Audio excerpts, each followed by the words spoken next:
2011 supreme court द्वारा 7 सदस्यीय committee का गठन होता है जो केरल में तिरुवनंतपुरम शहर के बीच में स्थित श्री पद्मनाभम स्वामी मंदिर पहुंचती है और मंदिर में बने 6 तहखानों की तलाशी लेती है जो सालों से रहस्य बने हुए थे। फिर एक एक करके सभी तहखानों को खोलने की कोशिश की जाती है। कमेटी द्वारा उन तहखानों को वॉल्ट ए, बी, सी, डी, ई और एफ, जी नाम दिया था। इन दरवाज़ों में प्रवेश करना मतलब अपनी मौत को दावत देना हो सकता था, लेकिन फिर भी टीम रुकी नहीं और अपनी तलाशी जारी रखी। फिर वो देखने को मिलता है जिसकी कभी किसी ने कल्पना भी नहीं की होगी। वॉल्ट ए को जैसे ही खोला जाता है मानो हीरे, मोती, सोना, चांदी की बरसात होने लगती है और वॉल्ट बी को छोड़कर सारे तहखानों को खोल दिया जाता है। इस तलाशी के दौरान इतना धन, धातुओं से बनी मूर्तियाँ और हीरे जवाहरात मिलते हैं जिसकी कीमत आंकने में ही लगभग 3 साल लग गए थे और उनकी कीमत जानकर पूरा विश्व हैरान हो गया था। इतना धन जिससे पूरे देश की अर्थव्यवस्था को ठीक किया जा सकता था। बताया जाता है कि उन धातुओं की कीमत लगभग 1 लाख करोड़ से अधिक है जो आज भी मंदिर के ट्रस्ट के पास सुरक्षित रखी हुई है। ऐसा नहीं है कि इन तहखानों को खोलने की 2011 में पहली बार कोशिश की गई। इससे पहले इनको सन 1908 और 1931 में भी खोलने की कोशिश की गई थी। इसके बारे में इतिहासकार और सैलानी एमिली हेच ने अपनी किताब Travancore a guide book for the visitors में इस मंदिर के दरवाजे से जुड़ा संस्मरण लिखा है। वे लिखती हैं कि साल 1931 में इसके दरवाजे को खोलने की कोशिश की जा रही थी तो हजारों नागों ने मंदिर के तहखाने को घेर लिया था। इसके बाद इन तहखानों को खोलने की कोशिश नहीं की गई। फिर 2011 में कुछ विवादों के कारण सुप्रीम कोर्ट के आदेश पर इनको खोला गया। अभी तक मंदिर के 6 तहखानों को खोला जा चुका है, लेकिन मंदिर का 7वां दरवाजा वॉल्ट बी आज भी एक रहस्य है जिसे क्यों नहीं खोला गया। इसे लेकर बहुत सारी मान्यताएं हैं या कहें तो सच हैं, वो तो उसके खुलने के बाद ही पता चल पाएगा। लेकिन वॉल्ट बी से जुड़ी कुछ जानकारी हमारे पास भी है जो इस वीडियो के माध्यम से हम आप तक पहुंचाने की कोशिश करेंगे। तो जुड़े रहिए हमारे साथ वीडियो के अंत तक। वॉल्ट बी का रहस्य। ये 7वां दरवाज़ा लकड़ी का बना हुआ है। इसे खोलने या बंद करने के लिए कोई सांकल, नट बोल्ट, जंजीर या ताला नहीं है। ये दरवाज़ा कैसे बंद है यह वैज्ञानिकों के लिए अब तक एक रहस्य है। माना जाता है सदियों पहले इसे कुछ खास मंत्रों के उच्चारण से बंद किया गया था और अब कोई भी इसे खोल नहीं सकता। दरवाजे पर 2 सांपों की आकृति को देखते हुए जानकारों का मानना है कि सांप एक तरह की चेतावनी की तरह लगते हैं।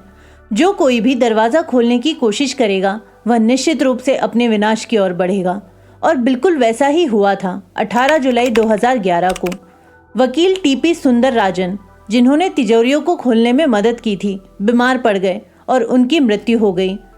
पंडितों का कहना है कि इन दरवाजों को नागपाशम जैसे किसी मंत्र से बांधा गया होगा और अब गरुड़ मंत्र के उच्चारण से इसे खोला जा सकेगा। लेकिन यह भी माना जाता है कि यह मंत्र इतने मुश्किल हैं कि इनके उच्चारण या विधि में थोड़ी भी चूक से जान जा सकती है। यही वजह है कि अब तक इसे खोलने की हिम्मत नहीं की गई। मंदिर के खजाने के रहस्य के बाद आइए अब मंदिर के इतिहास के बारे में भी जान लेते हैं। इस मंदिर की उत्पत्ति अभी भी एक रहस्य बनी हुई है। भक्तों का मानना है कि यह कलयुग के पहले दिन से अस्तित्व में है जो 5000 साल पहले था। पद्मनाभम स्वामी मंदिर का उल्लेख भगवद गीता में भी है।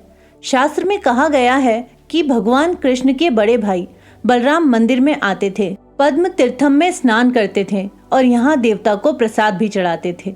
इतिहासकारों के अनुसार मंदिर 8वीं शताब्दी का है, लेकिन वर्तमान संरचना 18वीं शताब्दी में तत्कालीन त्रावणकोर महाराजा मार्तंड वर्मा द्वारा बनाई गई थी। यह मंदिर पहले लकड़ी से बना था, लेकिन बाद में इसका निर्माण ग्रेनाइट से किया गया। यह मंदिर वास्तुकला की अनूठी चेरा शैली में बनाया गया है और इसके मुख्य देवता भगवान विष्णु हैं, जो शेषनाग पर अनंत शयन मुद्रा में विराजमान है। यह भारत में वैष्णववाद से जुड़े 108 पवित्र मंदिरों में से एक माना जाता है। ऐसा कहा जाता है कि त्रावणकोर के राजा भगवान विष्णु के परम भक्त हुआ करते थे और उन्होंने अपना सब कुछ भगवान विष्णु को समर्पित कर दिया था। त्रावणकोर राजाओं के बीच प्रसिद्ध मार्तंड वर्मा द्वारा ही मंदिर में मुराजपम और भाद्र दीपम त्योहारों की शुरुआत की थी। मुराजपम, जिसका शाब्दिक अर्थ है लगातार प्रार्थना करना, अभी भी 6 साल में एक बार मंदिर में आयोजित किया जाता है। उसके बाद 1750 में महाराज मार्तंड वर्मा ने खुद को भगवान का दास घोषित किया, जिसके बाद से मंदिर की देखरेख राजघराना करने लगा। त्रावणकोर के राजाओं ने 1947 तक राज किया। आज़ादी के बाद इसे भारत में विलय कर दिया गया, लेकिन इस मंदिर को सरकार ने अपने कब्जे में नहीं लिया। इसे त्रावणकोर के शाही परिवार के पास ही रहने दिया गया। तब से पद्मनाभम स्वामी मंदिर का कामकाज शाही परिवार के अधीन एक प्राइवेट ट्रस्ट चलाता आ रहा है।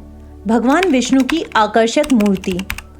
श्री पद्मनाभम स्वामी मंदिर की मूर्ति, जो लगभग 18 फीट लंबी है, जिसमें 12,008 शालिग्राम हैं, जो नेपाल से लाए गए थे, जिसे देखने के लिए रोजाना हजारों भक्त दूर दूर से यहाँ आते हैं। इस प्रतिमा में भगवान विष्णु शेष नाग पर शयन मुद्रा में विराजमान हैं। मान्यता है कि तिरुअनंतपुरम नाम भगवान के अनंत नामक नाग के नाम पर ही रखा गया है। भगवान विष्णु को समर्पित इस मंदिर में भगवान की इतनी बड़ी मूर्ति है कि उनके दर्शन मंदिर में बने 3 दरवाजों से किए जाते हैं। पहले द्वार से देवता का सर, शेषनाग और भगवान विष्णु के हाथ में शिवलिंग दिखाई देता है। केंद्र द्वार से भक्त भगवान की नाभि से खिलते हुए कमल को देख सकता है, जिस पर ब्रह्मा जी विराजित हैं, और अंतिम द्वार से भगवान के चरणों के दर्शन किए जा सकते हैं।